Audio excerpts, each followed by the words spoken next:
What's going on, everybody? The Original Mako back, and it is time.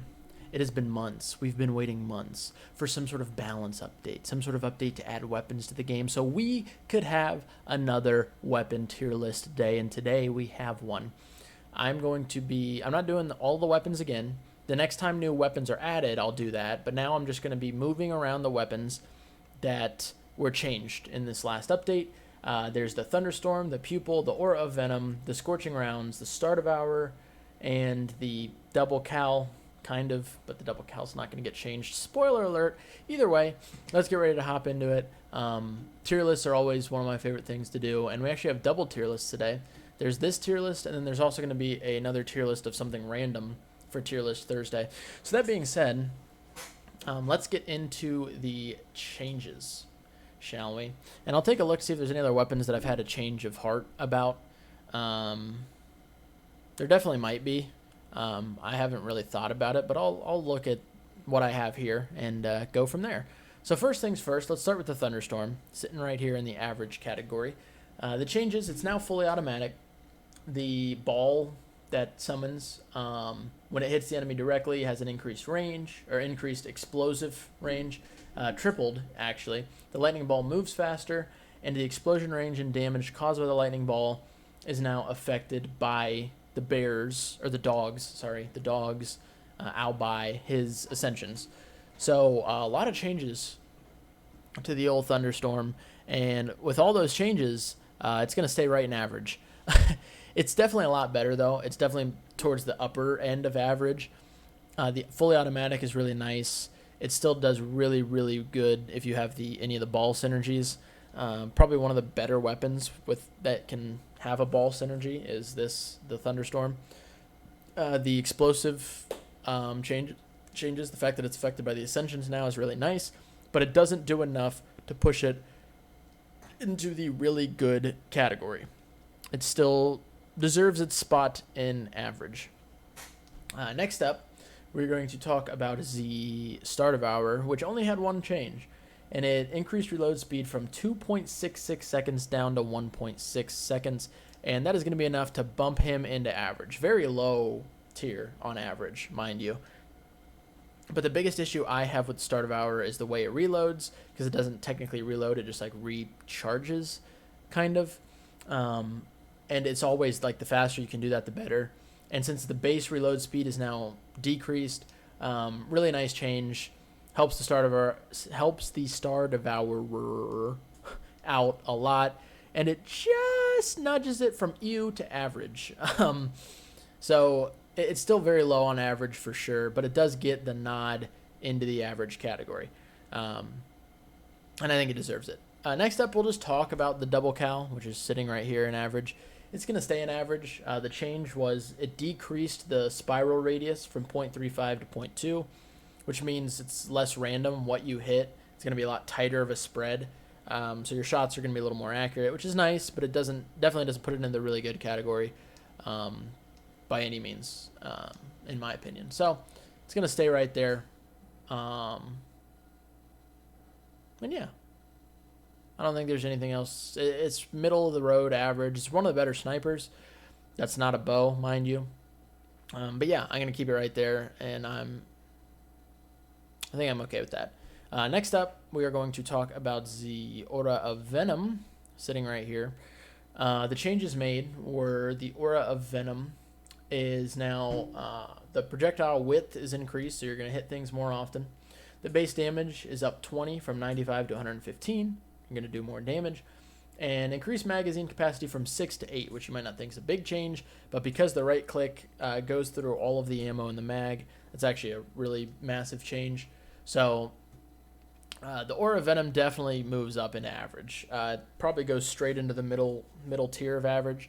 The Aura Venom can roll with ball synergy. The increased damage, nice. The increased mag size, nice. That means more DPS on the left click and the right click.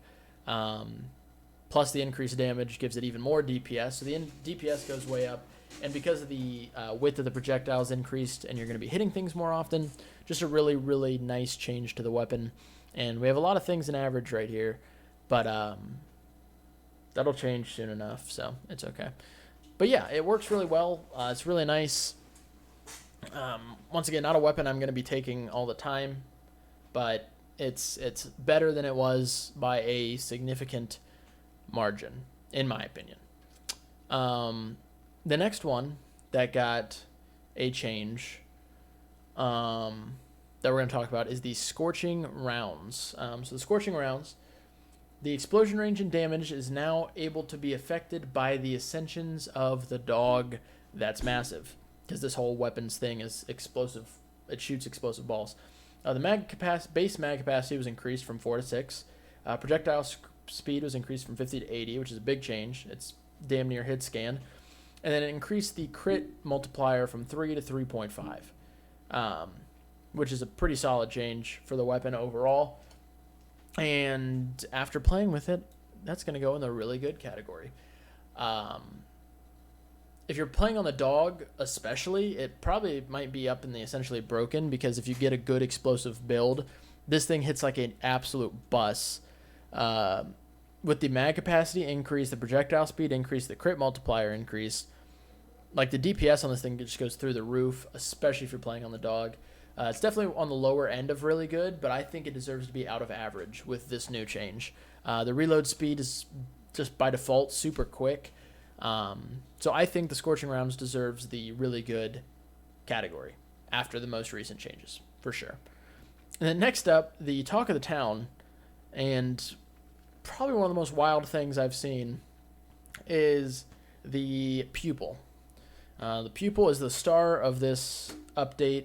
So let me tell you what happened. So they optimized the animation, whatever, fine. They increased the rate of fire from 180 to 280. That's a huge increase in rate of fire. So that means the rate of fire, like in terms if you're just spamming the left click and not charging it up, like the rate of fire is increased. The magazine capacity from 6 to 10, which means you shoot more without reloading, which increase DPS. Decreased the charge time, so if you are going to charge it up, it's decreased from 0.78 seconds to 0.5 seconds, which is huge. And then 50% extra damage when shooting after fully charged, which means, so let me just keep going first. 50% extra damage when shooting after you fully charge a shot. The base accuracy was increased, and it increased accuracy during rapid fire if you don't charge it up. Now, the base damage was decreased from 102 to 68, but here's the thing. You're shooting way faster, you're charging up way faster, and if you are fully charging every shot, then every other shot does the same amount of damage as the old Pupil. So the old Pupil did 102 damage, the new Pupil does 68 damage by base. But the one change where you have 50% extra damage when shooting after fully charged means if you're fully charging every shot, then every other shot is doing that 102 base damage. Which means there's basically like no downside to this. Like, it does it still almost does the same amount of damage it used to every other time. The DPS increases through the roof with this weapon, and after using it, it's so much fun, and I am having a really tough decision on where to put this, because you get like 1 or 2 decent scrolls, and I'm telling you, it's essentially broken. It's bottom tier of essentially broken. But if you get like 1 or 2 good scrolls, Lightning Enthusiast, Lightning Shard, any sort of elemental scrolls, obviously the fact that it does lightning damage by default makes it good. I think this deserves to be an essentially broken, and that's why I'm going to put it there. The Pupil it's so much fun to use now, and I would recommend trying it out if you haven't yet, but it deserves this title, I think. And some of you might disagree. That's fine. But I think it deserves to be up here. It's a lot of fun, way better than it was before, and it needed a good change like this to put it up in this area. So that's it for all the changed weapons, but I am going to make a couple of changes to other weapons that I think need to be moved. First and foremost, we had a lot of weapons move into the average category, so I'm going to move some out of the average category first. First and foremost, I'm going to move the Big Hippo to U. I might get some flack for that, but I just can't stand how slow you move with it. the fire, charge up time, the barrel spinning up. It's just not. I just don't like it very much, and I almost never ever use it. So I just don't think it deserves to quite get that average medal. At least not for me. Not for me personally. I'm gonna put the big hippo down here. Plus the reload speed is like 8 years. Now obviously yes, you could get advanced depot or against the flow, and then it's really good, but it is what it is. Next, I'm going to move. Can't believe I'm going to do this, but I'm going to move the. Oh God, why am I blanking? What the hell is this called? The bleed sniper. I use it so little I don't even remember what it's called. The sniper that makes things bleed. I'm not going to try to.